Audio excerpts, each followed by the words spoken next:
24 का चुनाव नजदीक है, मतलब 24 तो आ ही चुका है, तो इतने बड़े गड़बड़ घोटाले के बाद तो रोक लग जानी चाहिए फिलहाल तो चुनाव पर। क्या लगता है आपको? मैं इलेक्शन कमीशन से तो पहले इसीलिए बोला था कि आप इसको रेक्टिफाइड कर लीजिए, जांच कर लीजिए, चेक कर लीजिए, हो सकता है आपसे मिस्टेक हुई हो। तो मैंने तो उनको दिया था, अब उन्हें नहीं किया, तब ऑनरेबल चीफ जस्टिस के पास गया। अब इसके पहले आपने किसी को देखा है कि सुप्रीम कोर्ट के चीफ जस्टिस ऑफ इंडिया के घर चला गया हो? इलेक्शन कमीशन वहां पर इलेक्शन की काउंटिंग करा रहा है।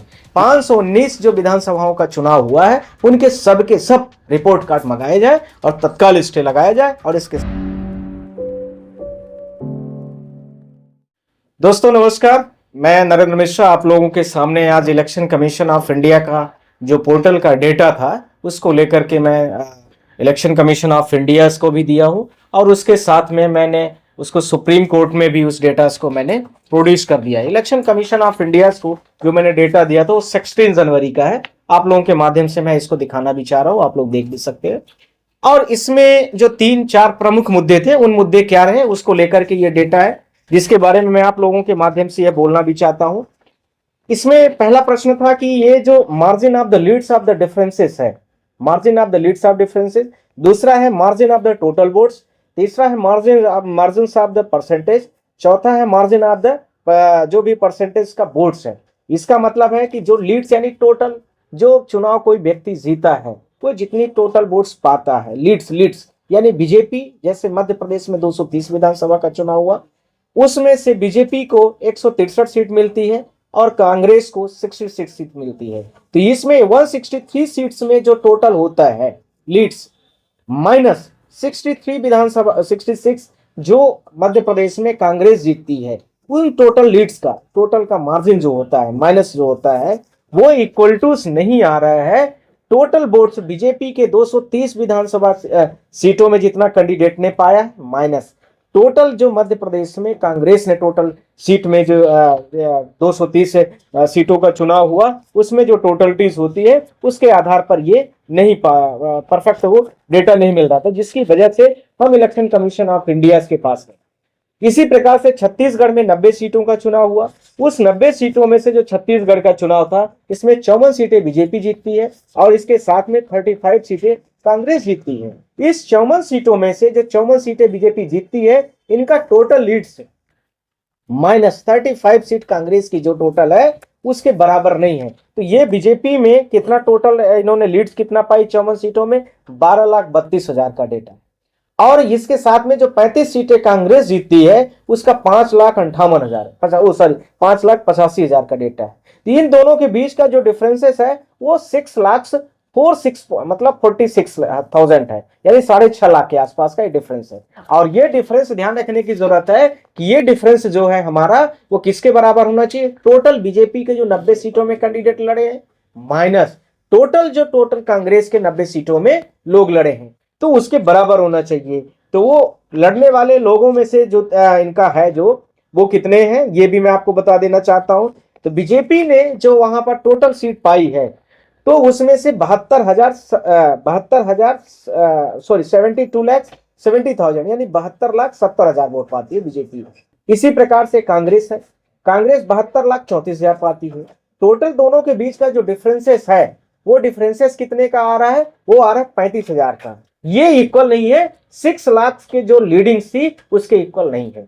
इसी प्रकार से इन्होंने बोला कि 4% के मार्जिन से बीजेपी छत्तीसगढ़ में जीत जाती है। तो छत्तीसगढ़ में जब 4% का मार्जिन होता है, अब 4% का मार्जिन बराबर 35,000 है तो इक्वल नहीं है डेटा ही। और उधर भी कर लेता हूं तो भी इक्वल नहीं होता है। इसी प्रकार से राजस्थान का भी होता है। तो राजस्थान में इन्होंने 199 सीटों का चुनाव होता है। उस 199 सीटों का जो चुनाव हुआ है उनमें से बीजेपी 115 सीटें जीतती है और 69 सीटें जो कांग्रेस जीतती है। 115 सीटों का जब मैं टोटल लीड्स जितना 1,500 2,000 जो भी हुआ होगा वोट पाती है बीजेपी, लीड करती किसी कांग्रेस से, सिर्फ बीजेपी कांग्रेस के बीच की बात चल रही। तो उनमें से ये जो 115 सीट जीतती है बीजेपी उसका 44,46,000 का लीड है टोटल का। और जो कांग्रेस की लीड्स बनती है वो 28,40,000 की है। इन दोनों के बीच का जो मार्जिन है लीड्स का, यानी लीड्स के बीच का जो डिफरेंसेस है वो 16 लाख के आसपास का है। यह 16 लाख का लीड्स जो है वो बराबर कितने के होना चाहिए, जो 119 विधानसभा राजस्थान की है, जिसमें बीजेपी ने लड़ी 199 सीटों पर लड़ी है, और वैसे ही कांग्रेस भी 199 सीटों पर जो लड़ी है उसके लीड्स के टोटल वोट्स का माइनस जो है उसके बराबर है। पर ये बराबर नहीं हो रहा है, ये वहां पर कितना बाई है ये भी मैं आपको बता देना चाहता हूं। टोटल जो वोट्स का डिफरेंसेस आ रहा है इनका है, वो बीजेपी टोटलिटीज में 190 सीटों में 199 सीटों में 1 करोड़ 65 लाख वोट पाती है, और ऐसे ही कांग्रेस 1 करोड़ 56 लाख वोट पाती है। तो इन दोनों के डेटा से भी आपको समझ में आ रहा होगा लगभग 10 से 11 लाख के आसपास का डिफरेंस है। ये डिफरेंस इक्वल किसके होना चाहिए? टोटल लीड्स के इक्वल होना चाहिए, और तो लीड्स में मैंने आप लोगों को अभी बताया डेटा, वो दोनों मैच नहीं कर रहे हैं। अब इलेक्शन कमीशन ऑफ इंडिया कहता है कि 2% के मार्जिन से ये बीजेपी कांग्रेस से जीत जाती है। यदि 2% बराबर, आप लोग खुद देखिए कि 12 लाख आ रहा है या 11 लाख आता है, तो 1% बराबर 5.5 के अराउंड जाना चाहिए। तो इसका मतलब जाहिर सी बात है 100% बराबर 5.5 करोड़ के आसपास जाना चाहिए, 5 करोड़। तो टोटल वोट पड़ती कितनी है? टोटल वोट तो इनमें भी नहीं है, न उसमें आती है न इसमें आती है। तो टोटल वोट आ कितनी रही है? टोटल वोट जब मैं मैन्युअली विधानसभा wise Bhajpa plus Congress plus other कैंडिडेटों की जोड़ना शुरू करता हूं, तो इसमें जो टोटल वोट आती है इनकी, वो कितना है? इनकी टोटल वोट 3 करोड़ के आसपास में जा रही है, 3 करोड़ शायद 96,000। ठीक, ये भी डिफरेंसेस आ रहा है, यानी वहां पर 5 करोड़ से ऊपर जा रहा है, यहां पर 3 करोड़ 96, यानी 4 करोड़। मतलब मोटा है, मोटा इतना बड़ा डेटा का डिफरेंसेस कैसे हो गए? ये मेरा अगला प्रश्न ये राजस्थान को लेकर के है। तो इनका टोटल जो वोट है, टोटल जो मार्जिन है, जो टोटल डिफरेंसेस है, जो टोटल लीड्स है, जो टोटल सर्टिफिकेट 199 सीटों में बांटे गए, वो सारे के सारे गलत हैं। यहां पर यह कहने की जरूरत नहीं है कि मैं भाजपा की बात कर रहा हूं या कांग्रेस की, इस चीज को सारे लोग समझे। मैं पूरी की पूरी इलेक्शन की मैं बात कर रहा हूं।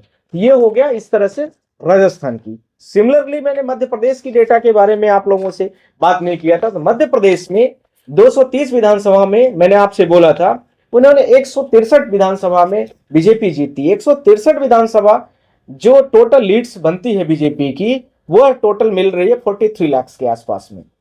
और ऐसे ही कांग्रेस जीती 66 सीट्स में, वो भी जाहिर सी बात है किसी न किसी से, तो किसी न किसी से नहीं, सिर्फ और सिर्फ बीजेपी और कांग्रेस के इलेक्शन कमीशन ऑफ इंडिया ने मार्जिन भी बताया है, डिफरेंसेस भी बताया है, टोटल वोट भी बताया है, सब कुछ, यानी बीजेपी और कांग्रेस के बीच का ही हर जगह मुकाबला दिखाया है। तो यहां पर जो इनका कांग्रेस का आ रहा है, वो आ रहा है 8,56,000 के आसपास में। अब इन दोनों के बीच का जब डिफरेंसेस करते हैं लीड्स की, तो ये कितने के आसपास जा रही है? 34,50,000। ठीक, ये होगी लीड्स का। अब इनका जो टोटल 230 विधानसभा में मध्य प्रदेश में कांग्रेस और बीजेपी के जो टोटल वोट्स था, उन दोनों के बीच का जो डिफरेंसेस है, वो डिफरेंसेस इसके इक्वल होना चाहिए, पर वो इक्वल तो है नहीं इनका कुछ भी। ये इक्वल नहीं है, तो इसका मतलब है कि इनका टोटल वोट्स का जो डिफरेंसेस है वो पूरा गलत है।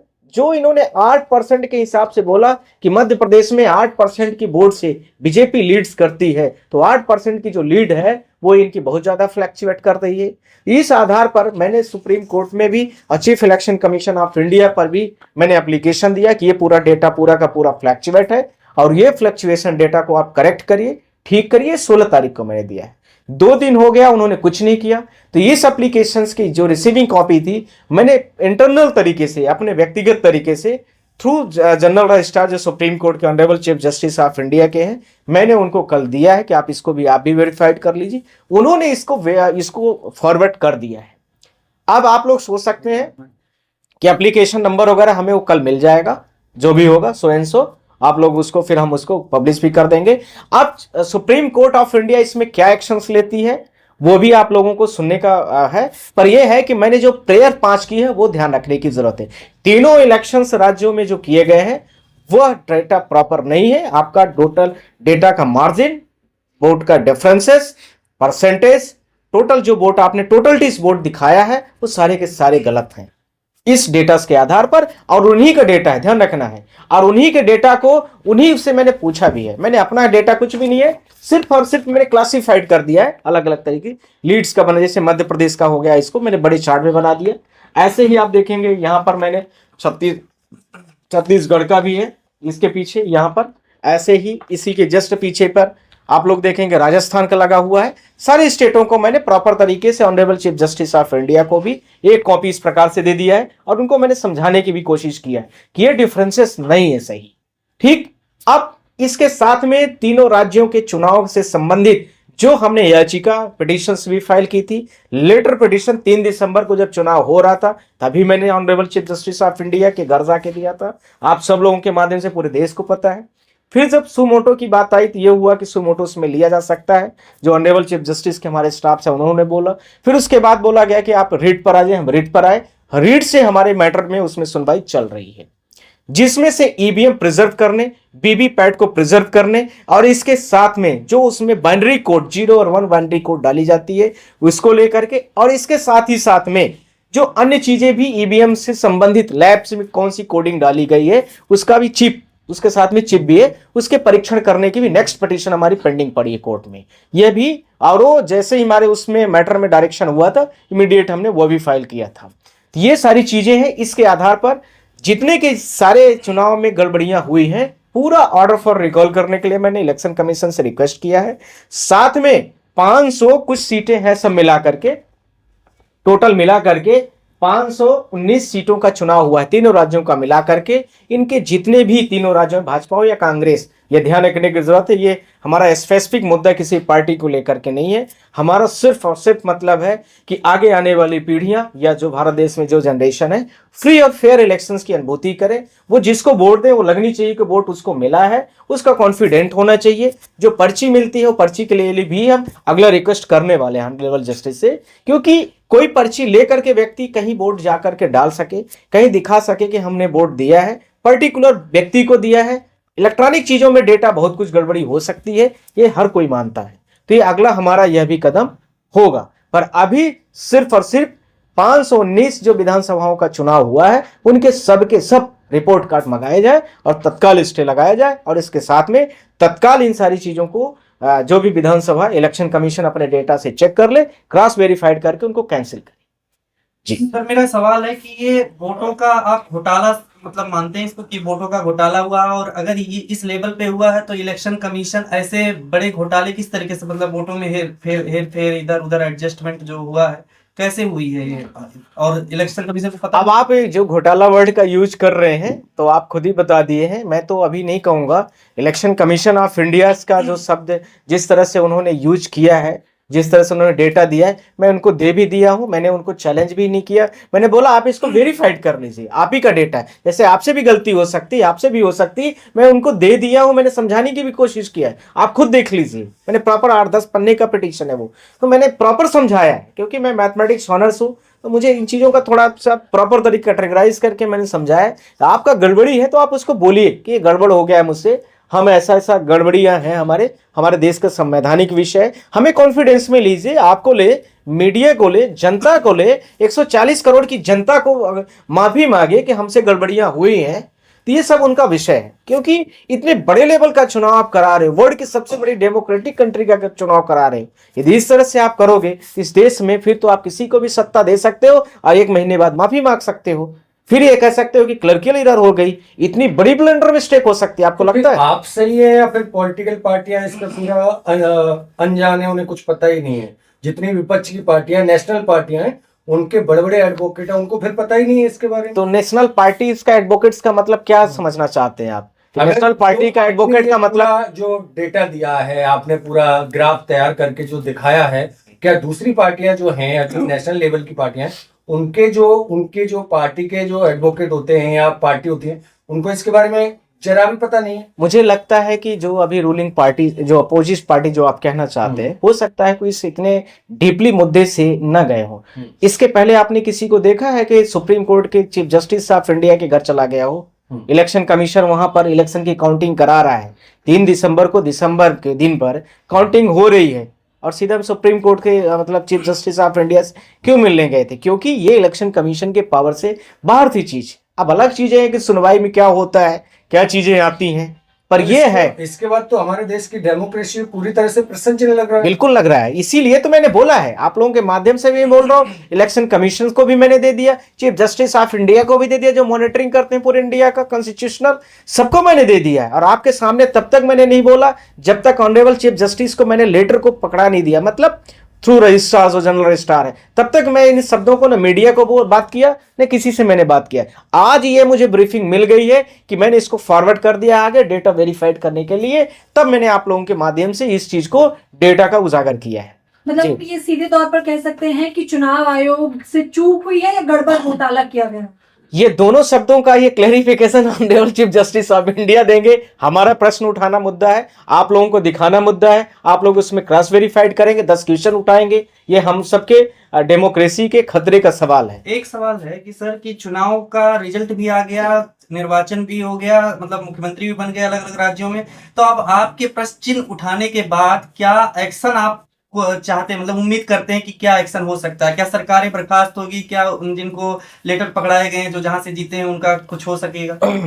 मैं आप लोगों के माध्यम से कहना चाहता हूं कि मैंने बड़ी बड़ी सरकारें बनी हैं और बिगाड़ते हुए भी देखा है। ध्यान रखना, महाराष्ट्र की सरकार, रात को देवेंद्र फडणवीस ने, आप लोगों ने देखा होगा, ओथ लिया था। हम लोग honourable chief justice of India के पास में सारे पिटीशन फाइल करके वही सरकार गिरी थी। आपने देखा होगा कर्नाटका में भी ये हुआ था, आप लोगों ने देखा, और भी भारत देश में बहुत हुआ। तो ये सब चीजें हमारे लिए बहुत बड़ी चीज नहीं है। यदि गड़बड़ी, हमारे पास आज डेटा अवेलेबल है, पहले भी हमारे पास डेटा था, पर इतने 519 विधानसभा में एक एक व्यक्ति का डेटा को आपको पूरा रेक्टिफाइड करना है, तो वो थोड़ा सा एक बड़ा मसला होता है, इसलिए मुझे टाइम लगा पब्लिश करने में। यही बोला है आप लोगों को मैंने, आज बुलाया है तब जब 2 दिन हो गया और इतना बड़ा मैटर है देश का, और अभी तक इलेक्शन कमीशन ऑफ इंडिया नहीं संज्ञान ली, तब मैंने आप लोगों के माध्यम तो से। सीधी बात यह है कि इलेक्शन कमीशन ऑफ इंडिया वो निष्पक्ष नहीं है, आप ये कहना चाह रहे हैं? इस डेटा के आधार पर पक्षपातपूर्ण है। न्याय मिलेगा?